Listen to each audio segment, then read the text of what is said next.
Pero mientras los escuchaba a ustedes, me quedé y aproveché para ir en búsqueda de números en relación a algo que se ha hablado mucho, o por lo menos Mati pudo leer varios mensajes sobre lo que es Ulises Ortegoza. Solamente pases para atrás, dicen que dan. Bueno, bienvenidos a lo que son las estadísticas. El dato mata al relato.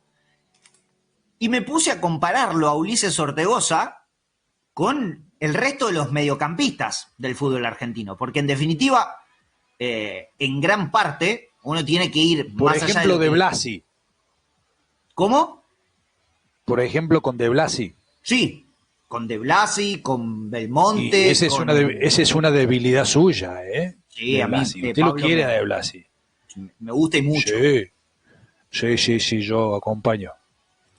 Bueno, y en esa búsqueda me encuentro con que los percentiles, cuando hablo de percentil, tiene que ver el porcentaje en el que se encuentra Ortegoza por encima del resto.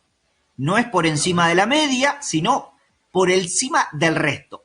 Cuando uno se pone a ver esos pases completados, tiene algunas que me parecen interesantes remarcar en cuanto a la distancia total de los pases está por encima del 89% de los volantes. O sea, eso habla acerca de que los pases, más allá de que da mucha cantidad y en relación a lo que completa e intenta mucho más por encima del resto, es algo a tener en cuenta en relación a esta situación, pero la distancia que recorre sus pases son bastante alta. El pase progresivo, que es un pase que va hacia adelante, que no se cuentan los primeros 40 o los primeros 40, el 40% de la fase defensiva, sino de ahí para adelante, bueno, está por encima del 70%, Ulises Ortegoza, con un promedio de 219 por partido, por 90 minutos, no por partido, sino por 90 pase minutos. Pase progresivo, no en Exactamente. fase defensiva. No, pase progresivo es la distancia, está marcado acá creo que en yardas, en la aplicación que estoy viendo, pero que viajan, son pases que se completa, que se entrega a un compañero y que viajan rumbo al arco rival.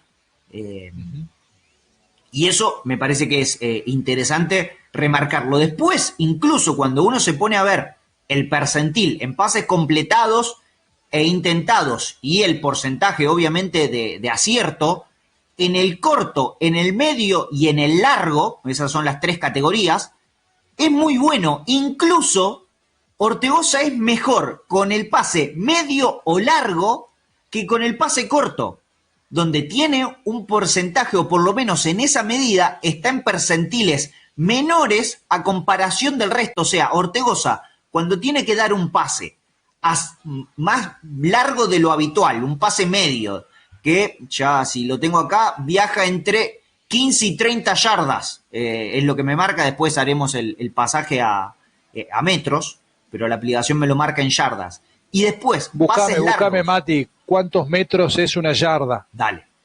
Y en pases largos, el propio Ulises Ortegoza está por encima de casi el 90% de los mediocampistas en cuanto a esos números. Y si me voy a una estadística mirando la posición y comparándolo a Ulises Ortegoza en relación a otros volantes, la comparación es con los volantes, no con otros jugadores, porque ahí es donde realmente hay que hacer la comparación, me encuentro con dos estadísticas que me parecen interesantes, que tienen que ver con el pase al último tercio de la cancha y el pase adentro del área. En el último tercio está por encima del 85% de los volantes. Epa. Y al área está por encima del 70% de los volantes. Habla acerca de un volante, justamente un mediocampista, que está muy por encima de la media en cuanto a su productividad a la hora de utilizar sus pases para avanzar dentro del terreno de juego. Yo hasta aquí no encuentro, si bien hay algunos, pero pequeños en líneas generales, no encuentro esto que se dice o se remarca en relación a esa situación. A mí me parece una radiografía sofisticada de algo que es perceptible dentro del campo de juego y que probablemente le esté faltando o esté en elaboración el análisis del Cacique Medina. Por eso cambia mucho en ese sector del campo de juego. Yo creo que si hubiese tenido esta lectura el Cacique Medina, en una de esas la tiene y no la aplica, no hubiese planteado contra Riestra los roles y funciones de Ortegoza y Camilo Portilla en ese medio campo. Porque postergó mucho a Portilla, que sin Ortegoza propuso otra cosa, es el de disparo al arco, de ese gol anulado por la falta, y es el del disparo en el travesaño antes de que el partido termine. Ese perfil es bastante más parecido a la mejor versión que hemos visto del colombiano. Y esto que usted describe sobre Ulises Ortegoza es la imagen que tenemos de Ortegoza, pero del Ortegoza que jugaba para reemplazarlo al ecuatoriano Alan Franco.